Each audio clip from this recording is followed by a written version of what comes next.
Most people don't stay broke because they don't make money. They stay broke because every time they make more, they spend more.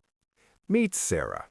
3 years ago, she made $45,000 a year, lived in a studio apartment, drove a used Honda, ate at home most nights.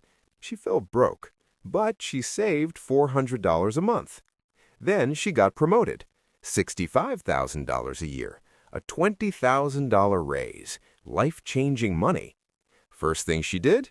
Moved to a nicer apartment, $500 more per month. I can afford it now. Then the car. The Honda ran fine, but it felt beneath her now. She leased a new BMW, $450 a month. I deserve it. I work hard. New apartment, new car, new lifestyle. Restaurants 3 times a week instead of once a month. Upgraded her wardrobe, upgraded her gym, upgraded everything. 1 year later, Sarah makes $65,000. She should feel rich, but she doesn't. She feels exactly like she did at $45,000. Stressed, paycheck to paycheck, no savings. What happened? She fell into the trap most people fall into. Lifestyle inflation.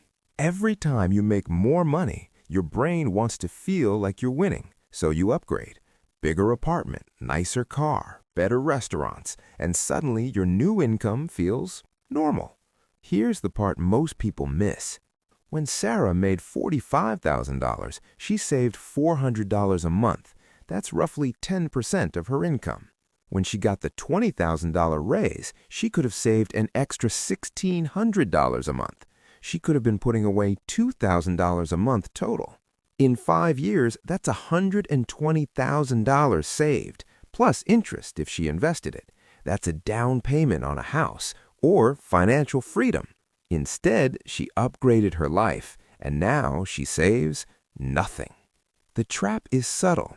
You think, I'll save later once I make even more. But later, you'll make more and spend more again. The cycle never ends. Most people spend their entire lives chasing the next level, next salary, next promotion, next bonus, thinking that's when they'll finally feel secure.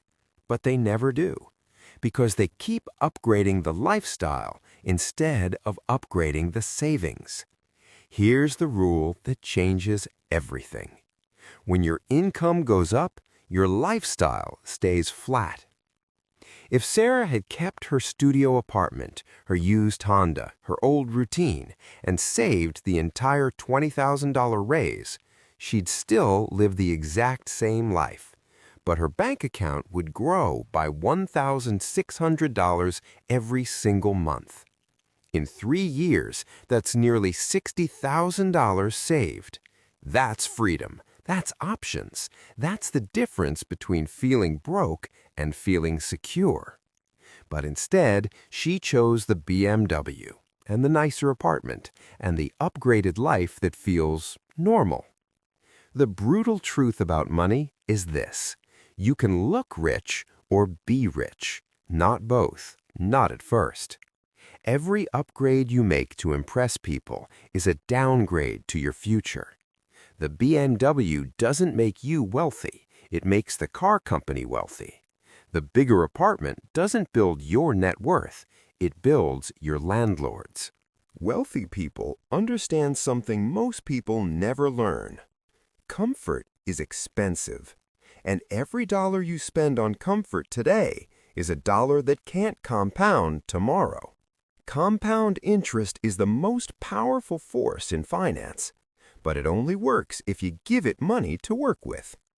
If Sarah had invested that $1,600 a month for 10 years at a 7% return, she'd have over $275,000. But she won't, because she'll spend the next 10 years upgrading, chasing comfort, feeling broke at every income level. This is why people who make $150,000 feel as broke as people who make $50,000. Same trap, bigger numbers. The antidote is simple. Painful, but simple. When you get a raise, pretend you didn't. Keep living on your old income. Bank the difference. Invest it. Let it grow. Your friends won't understand. They'll ask why you still drive the old car, why you still live in the small place. Let them wonder. Because in 5 years, they'll still be upgrading, still stressed, still broke. And you'll be quietly building wealth they can't see. Wealth isn't loud. It doesn't need to be. The upgrade isn't the apartment. It's not the car. It's not the restaurant or the clothes or the vacation. The real upgrade is your savings rate. That's the only upgrade that compounds. That's the only one that sets you free. So here's the question. Are you upgrading your life or your future? Because you can't afford both. Not yet. Drop your answer below. And if this shifted how you see money, subscribe. We're talking about wealth differently here.